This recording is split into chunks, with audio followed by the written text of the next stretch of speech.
Bonjour, bonjour, bienvenue sur le plateau de Bâti-Journal TV. Nous sommes à Paris, Grand Palais éphémère, et nous y sommes pour le Forum Bois Construction. Avec moi, deux personnes pour parler d'un thème qui est très intéressant, qui est moins de bois, plus de forêt. Donc on va parler avec vous de votre démarche écosystémique et de votre démarche à la ville de Rosny-sous-Bois. Emmanuel Pézerez, donc bonjour. Bonjour. Vous êtes architecte, vous êtes directeur de recherche et d'innovation à la ville de Rosny-sous-Bois. C'est ça. Architecte en chef. Semble-t-il. Semble-t-il. À côté de vous, Charlotte Picard, bonjour. Bonjour. Vous-même, vous êtes architecte et vous êtes aussi à la ville de Rosny-sous-Bois. Tout à fait, c'est bien ça. Voilà. C'est pas la première fois, Monsieur Pézerez, que vous venez sur le plateau de Bâti-Journal TV. Merci de me réinviter. Et ce qui est intéressant, c'est qu'avec vous, on peut suivre votre démarche. Et je voudrais que vous nous disiez où on en est aujourd'hui dans cette démarche écosystémique. On essaye d'élever notre démarche à la mesure de l'enjeu et de la catastrophe environnementale et sociale qui est de plus en plus précisée par les scientifiques. Je ferai une mention du dernier rapport du GIEC, mais j'aurais pu faire ça il y a 2-3 ans, puisqu'on est sur la courbe, une des courbes les plus pessimistes et les plus sombres. Donc nous, en tant qu'agents de la communauté, nous sommes fonctionnaires en charge du bien commun, on se dit qu'il faut prendre ce problème tel qu'il est et essayer d'y répondre, pour notre part, dans le domaine de la construction. Et vous n'êtes pas très optimiste en fait, d'après ce que j'ai compris de l'échange qu'on a eu avant notre échange enregistré cette fois-ci. Alors, je suis ni pessimiste ni optimiste. On essaie juste d'être dans l'action et puis de prévenir quelques déviances qui pourraient nous faire passer à côté de nos objectifs. Une des déviances, qui me semble la plus évidente. Mais avant les déviances, peut-être les objectifs. Les objectifs, c'est de faire en sorte que l'homme réintègre son écosystème et pour notre part, que les constructions que nous faisons soient neutres ou positives vis-à-vis de cet écosystème humain. Ce qui est un minimum parce que neutre, on maintiendrait la courbe dans laquelle on est de destruction de l'environnement, sur les plans de la fin des ressources, qu'elles soient matérielles ou vivante, donc le biosourcé rentre dans le vivant. Oui. On serait sur une courbe qui irait vers une catastrophe aussi climatique. Donc neutre, ce serait le minimum. Donc il faudrait qu'on ait des démarches de vie et de construction qui soient positives vis-à-vis de cet écosystème pour rattraper les problématiques qu'on a créées il y a 5, 10, 15, 20 ans. Et ces déviances, c'est quoi par rapport à cet objectif ? Les déviances, elles sont inhérentes à la construction. C'est que lorsque vous êtes constructeur, vous êtes prédateur de votre environnement. Vous allez puiser dans votre environnement des matières qui ne sont pas renouvelables ou pas renouvelées. Voilà. Donc pas renouvelable, c'est ce qu'on connaît, le béton, etc. Et puis pas renouvelé, ça peut être le bois. Ça peut être le bois, ça peut être la forêt. Et ça peut être un écosystème entier qui est la forêt. Voilà. Donc, pour faire boucler avec votre introduction, nous, on essaye d'utiliser des biosourcés qui ont des cycles beaucoup plus courts de régénération, comme la paille. Et effectivement, on vient de présenter... Le visuel suivant, pardon. Oui, pardon. Et effectivement, on vient de présenter notre idée qui est moins de bois, plus de forêt. Moins de bois, plus de forêt. Ouais. Ça s'est concrétisé à Rosny-sous-Bois d'abord par une école, l'école des Bourtours. Ensuite, il y a eu un centre de loisirs. Et à chaque fois, vous adaptez votre mode constructif pour limiter l'usage du bois, pour vraiment mettre le minimum de bois et du bois en plus très local. C'est ça. Donc, on a une première école des Bourtours, une deuxième, un centre de loisirs dont Charlotte pourra parler. Et puis, on est maintenant dans la livraison d'un autre bâtiment qu'on appelle Rosny Métropolitain, qui est un groupe scolaire Simone Veil. Et puis on continue. Et effectivement, on se pose toujours des questions nouvelles. Et la première question, c'est quel est notre rôle spécifique dans la société vis-à-vis de ce problème d'écroulement global de notre écosystème. Particulièrement, nous, on est au service du public, on est au service du bien commun, on n'a pas grand-chose à vendre. Donc c'est là où on se dit que malgré les solutions qu'on va apporter et que Charlotte vous décrira, on est dans un échec. Et c'est cette position qui nous permet de décrire cet échec par rapport aux objectifs auxquels on doit, de façon pressante et collective, répondre. C'est vous qui êtes dans un échec ou c'est un échec global des architectes, des concepteurs, des promoteurs C'est un échec global de la société, ça clairement. Et c'est un échec global de la société qui ne se remet pas en question. Nous, en étant dans une position particulière de la société, on peut remettre en question cette idée d'une marchandisation de tout, et notamment du vivant, et de dire... Nous, on n'a rien à vendre ici, ni au niveau, pas de matériaux, pas d'études, pas de services d'études d'architecture, même pas au niveau symbolique, puisque étant fonctionnaire, c'est pas parce qu'on sera plus à la télé qu'on sera plus valorisé. Donc on vient dire, voilà, on a des belles réussites qu'on va vous décrire, mais ces réussites ne doivent pas cacher que de toute manière, à l'heure actuelle, on est en prédation de l'environnement à chaque fois qu'on construit. Donc, on est dans cette direction de catastrophe, de murs écologiques, enfin de tout ce qu'on peut nommer actuellement. Voilà. Et dernière question, est-ce qu'on est dans la bonne direction malgré tout ? La bonne direction, je vais peut-être anticiper. On avait une idée de départ et peut-être qu'on commence à la mettre en forme. De toute manière, vu les niveaux qu'on atteint, si on mesure les dépenses carbone, l'aménagement aussi de la société par rapport à la façon dont on passe nos marchés, la façon dont on retravaille les filières, je pense qu'on est dans une bonne direction, mais on est loin d'avoir abouti. On va être un peu plus optimiste. Oui. Avec vous. Je vais essayer. Dites-nous un petit peu quelle est votre démarche, d'où vous êtes parti et où vous tendez aujourd'hui, et éventuellement en nous parlant d'un des derniers exemples de construction de la ville de Rosny-sous-Bois. Tout à fait. Une de nos grandes démarches, ça va être de s'intéresser donc aux matériaux qu'on utilise, des matériaux biosourcés, et surtout à s'intéresser à toute leur filière. C'est pas juste acheter un matériau biosourcé et puis le mettre en œuvre. Mais on va partir des champs, d'où la petite image qu'on avait précédemment. On va sélectionner de la paille bio, on va sélectionner de la paille qui va être conduite éventuellement en agroforesterie. Et puis cette paille, elle va aller directement du champ au chantier. Donc pas de transformation, un matériau qu'on va utiliser directement et qui, dans ce cas, nous permet de remplacer finalement l'usage du bois, puisque cette paille, dans le centre de loisirs Jacques Chirac, est structurelle. Voilà, c'est-à-dire que vous avez fait un bâtiment en paille structurelle, c'est-à-dire vous n'éliminez pas le bois, mais vous essayez d'économiser le bois, parce que le bois ne vient pas, on pourrait dire, c'est pas de la substitution du béton. C'est-à-dire qu'à un moment donné, il faut aussi économiser le bois. Si on remplace la construction ancienne du XXe siècle par juste une construction en bois, on ne résout aucun problème.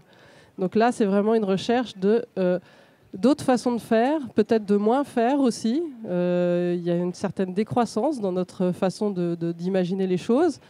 Et sur le centre de loisirs, effectivement, il reste du bois, on le voit dans nos images, mais c'est pareil, on va s'intéresser à toute la filière. On peut regarder encore l'image suivante. C'est-à-dire qu'on va aller en forêt. Une partie de l'équipe est formée aussi auprès du RAF, le réseau des alternatives forestières. On va essayer de choisir notre bois, de pouvoir anticiper de cette manière notre approvisionnement pour les projets à venir.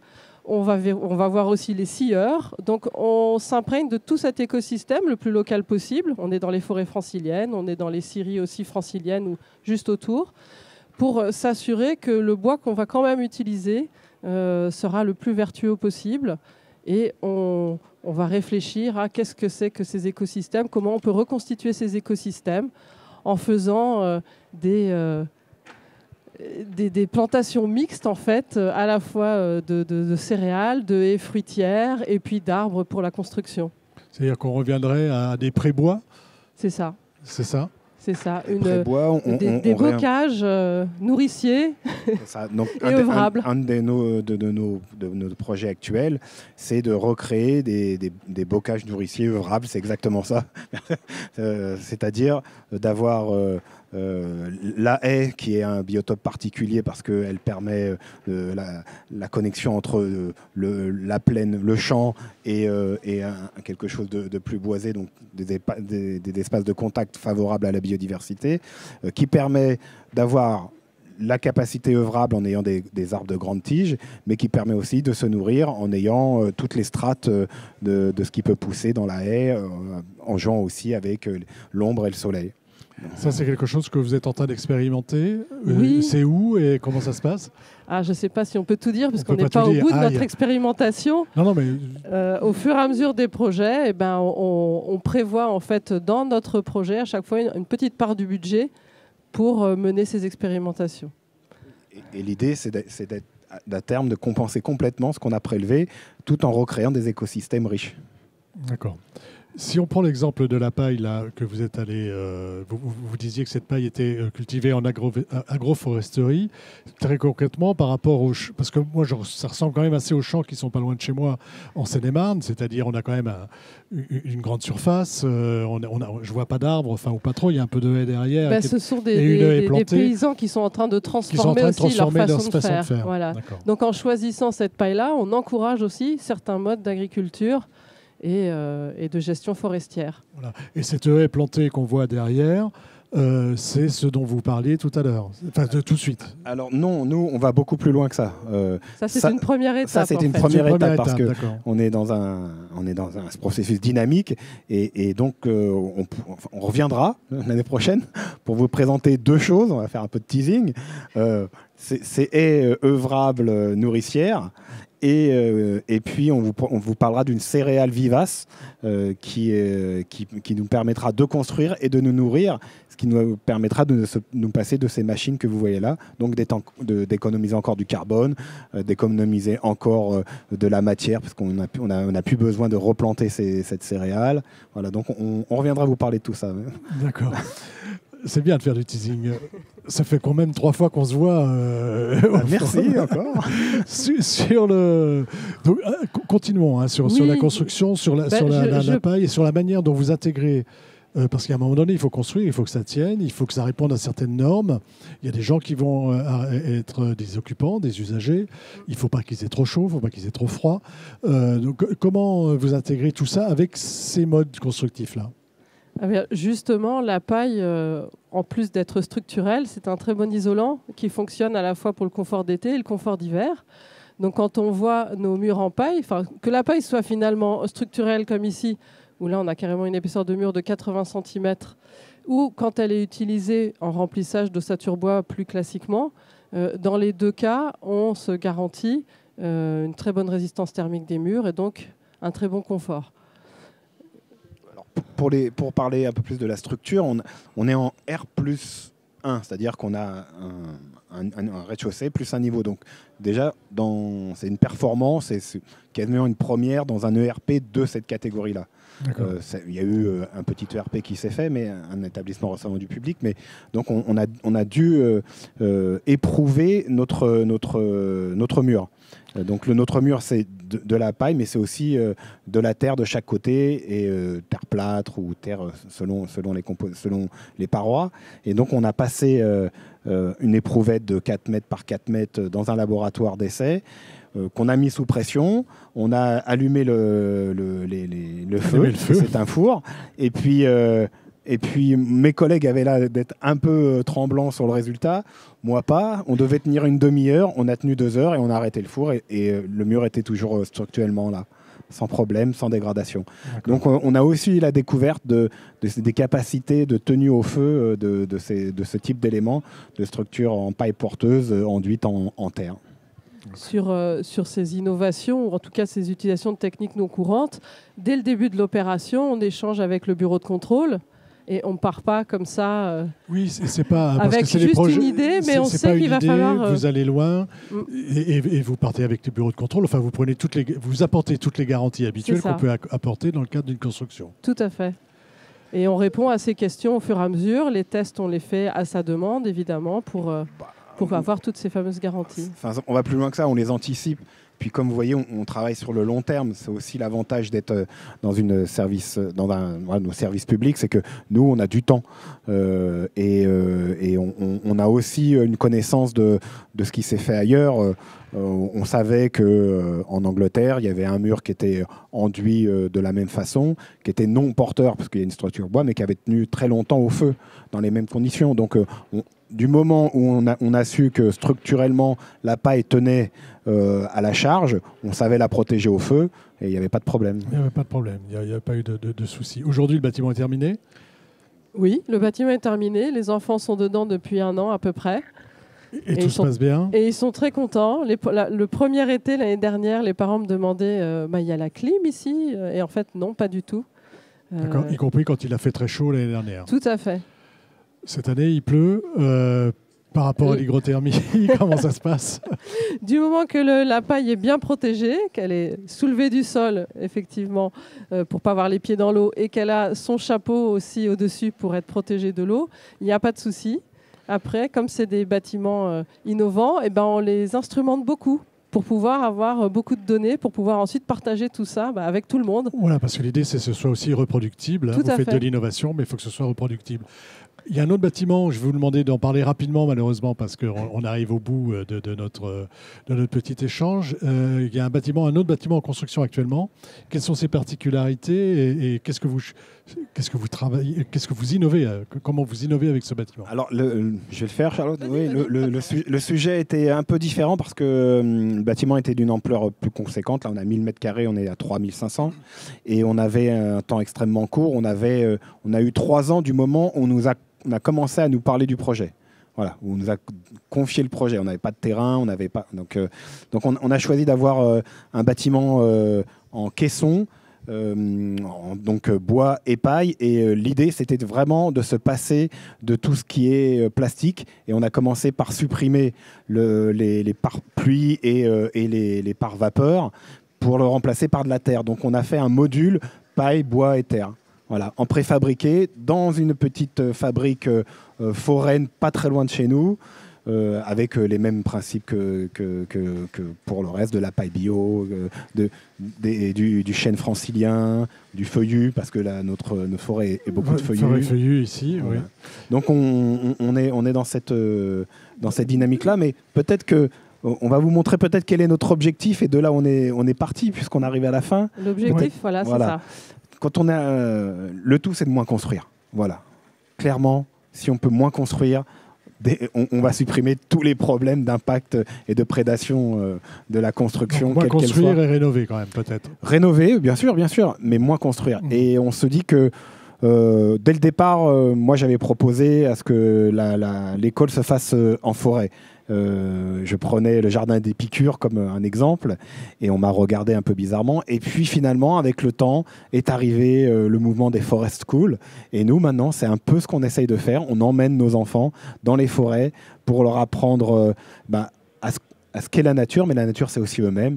Donc à apprendre ce que c'est qu'un écosystème, à être plus proche de ces environnements qui, si on s'en éloigne, ne sont plus que des objets industriels qu'on ne voit plus. On ne voit plus l'arbre, on voit l'objet industriel qu'on va prélever et puis qu'on va poser. Et puis après, on va dire on a fait quelque chose de vertueux, ce qui n'est pas le cas. J'ajouterais objet de loisir aussi, non? Comment? J'ajouterais objet de loisir. Objet de loisir et d'apprentissage, oui, tout à fait. Non, mais vous voyez ce que je... Un loisir, on va dire. Un loisir qu'on consomme et pas quelque chose qu'on... Voilà, après, il y a l'apprentissage. Je ne parlais pas de loisir pour ça. Hein. Mais ce que je veux dire, c'est-à-dire qu'il y a les industriels, il y a l'objet industriel, mais il y a aussi cette idée de loisir, que finalement, ce ne serait plus que du loisir, la forêt. Voilà. Et tout l'objet de ces séances, c'est de reconnecter les enfants à leur écosystème, enfin un autre écosystème, et dès le plus jeune âge.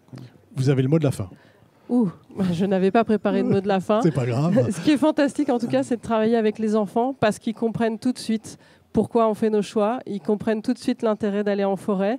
Et c'est notre futur. Donc, c'est vraiment essentiel de travailler avec eux depuis le plus jeune âge.